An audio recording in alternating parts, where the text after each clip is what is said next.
What's going on? It's your boy Vegas Cop back again with another video. Today we're gonna tour the Daytona Charger RT Daytona V8 HEMI. Before I get into the video, if you haven't already, make sure you go ahead and subscribe.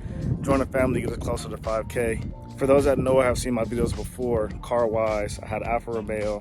Then I went from the Alfa Romeo to the Challenger. Now I have two cars. I have a little Nissan Sentra, which is my work car. Then I also have my baby right here, Charger RT Daytona HEMI. Let's take a look at it.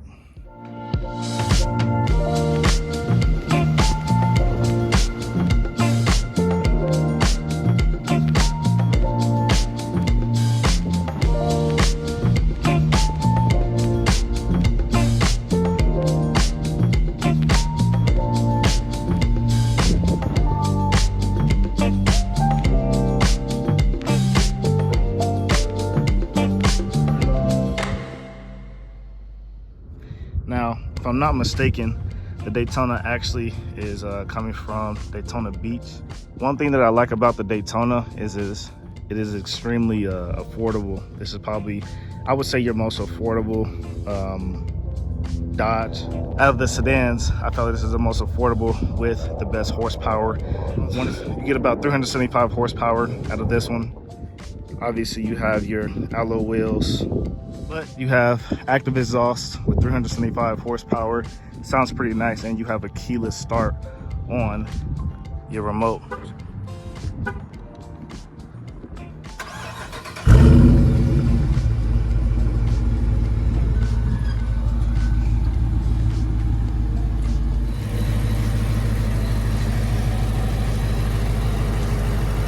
Nice V8.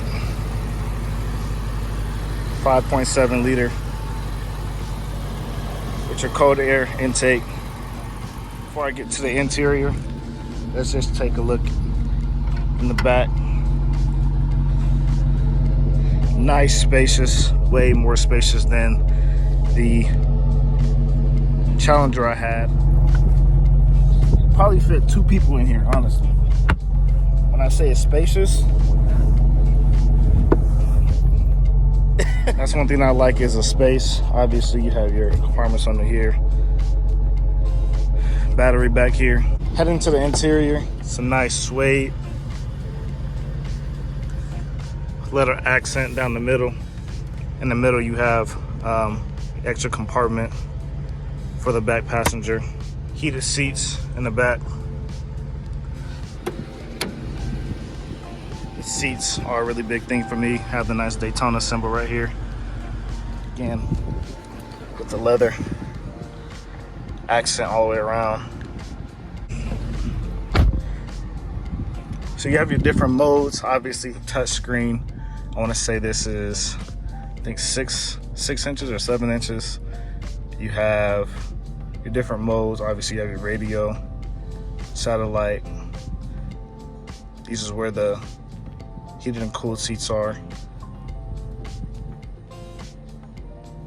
Actually, you have heated driver and passenger. Obviously, this is one of the reasons why people came here, was the Super Track mode. Super Track mode is like your sport mode.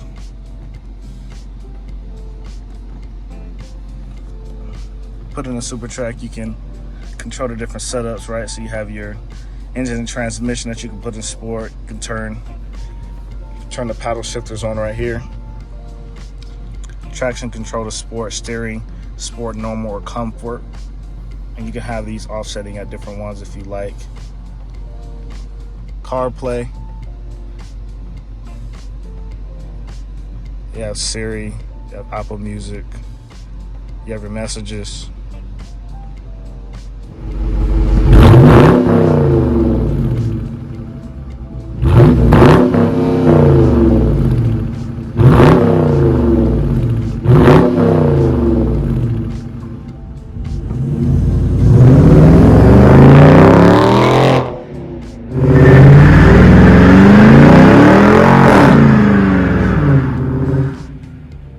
So I would say my experience so far driving the RT Daytona, I would say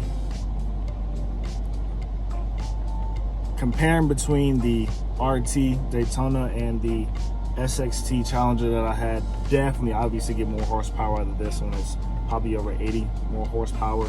The sound is a lot better. The features are generally the same outside of the super track pack that you get on the RT models and trims. Obviously opposed to SXT, that's just the base model. Interiors is way better. Like again, I'm gonna re-emphasize the trim on the seats, that suede feel, and the fact that it's cooled, especially in the summertime when it's 100 degrees plus here in Vegas. Having cool seats is a huge plus for me. But then also, you know, having that leather feel on the inside still makes it feel, you know, a little bit of luxury. But then, like I said, you get that suede right here where you're sitting at, and it just makes it more comfortable ride. The seats seem to be bulkier. They hug you tighter in this one, I can tell as well, especially around like the oblique area. So now let's go ahead and get into the test drive. I know that's what most people came to see. They want to see how this thing drives and how it looks from behind the wheel. Let's go ahead.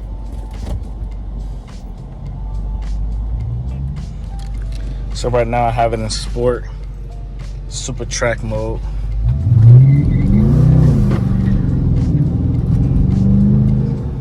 You can see just straight from the cabin, you have very great visibility as well, all the way around. That's one thing that I like about the Chargers and the sedans compared to the Challengers is, in the Challengers you get very limited visibility out the back.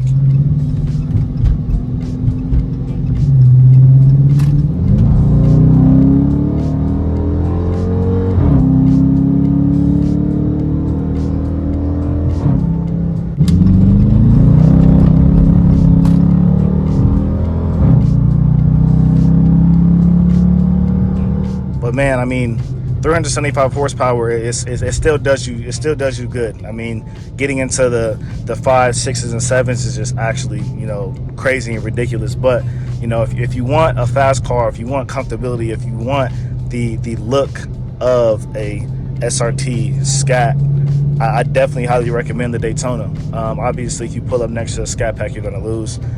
You know, unless you've done some mods to your car, but having this horsepower, I mean, it satisfies me enough. You still get the sound. I still may want to do a muffler delete, but other than that, man, the car's stock and ready to go.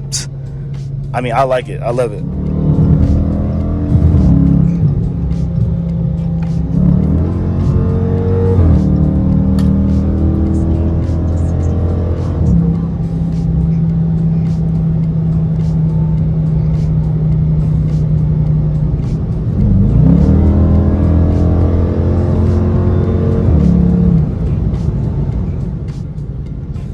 Brakes are amazing too.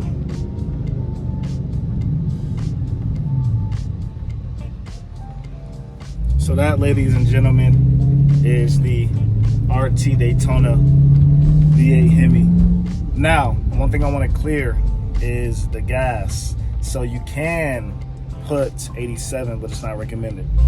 It can run off 87. It's probably not good long term. 91 is always the best, but I rock with 89. I just make sure I go to a Chevron or a Shell, so I'm not getting cheap gas. But you know, as far as gas goes, I know a lot of people are concerned with gas you're supposed to put in the Daytona. I personally put 89 and it runs fine. If you just want a little bit more performance, you can put the 91, but you don't have to put the 91.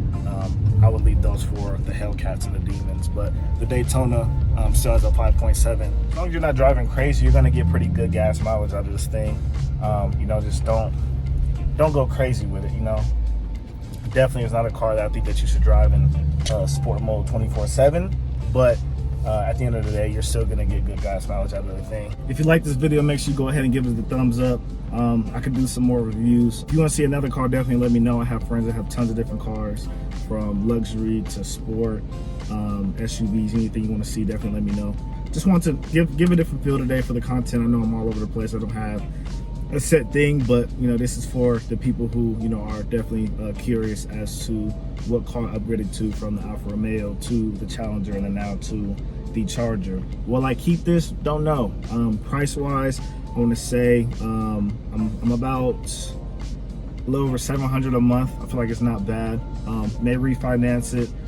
Definitely I'm going to get something different. I don't see myself keeping this for too much longer, but you know, I switch cars pretty frequently, so That's me though. I don't see myself keeping this thing for more than 2 years. But again, this is your boy Vegas Kai, back again with another video. If you want to see more content, make sure you go ahead and comment below. Give it a like. If you're not part of the family, go ahead and subscribe. Get us closer to 5K. On the ground like I'm Tony Hawk, yeah, I'm coming up, can't stop it. 702 Sin City, yeah, I'm just getting started. I do this for the profit, got it leaking like a faucet. Talking out of place, you a side nigga, I'm Batman and you robbing.